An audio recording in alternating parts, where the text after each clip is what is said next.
Now to the outrage over the cancellation of the Tribute in Light. The 9/11 Memorial and Museum has canceled the solemn display this year amid coronavirus concerns. But tonight there are new developments, and it looks like the bright light may still soar into the sky. CBS 2's Bauman reports from Lower Manhattan.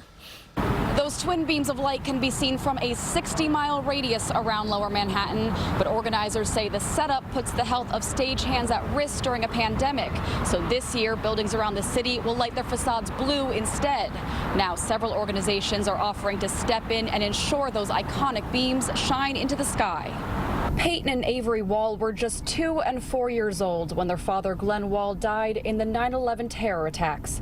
Every September since, they see the Tribute in Light Memorial honoring the fallen towers and lives lost all the way from their home in New Jersey. It's just such a beautiful sight, and the fact that they're not going to be shining over New York City this year is just unfathomable. I'm a cancer survivor of 9/11, and people are getting sick and dying every day still. Justine Cuccio was pregnant and living in Battery Park 19 years ago. She says even though the Tribute in Light brings painful memories, she's hopeful to see it continue this year. I will tell you, PTSD comes back in full strength when I see the lights. They still are a reminder, and it's important.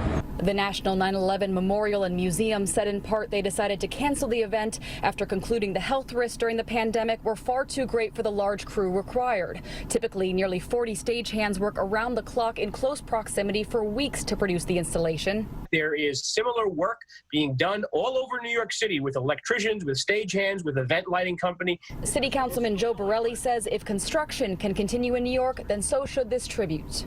We have workers here in New York that would love to do this work, that would be honored to do this work. Last month, the Memorial and Museum also canceled the live reading of names portion of its ceremony.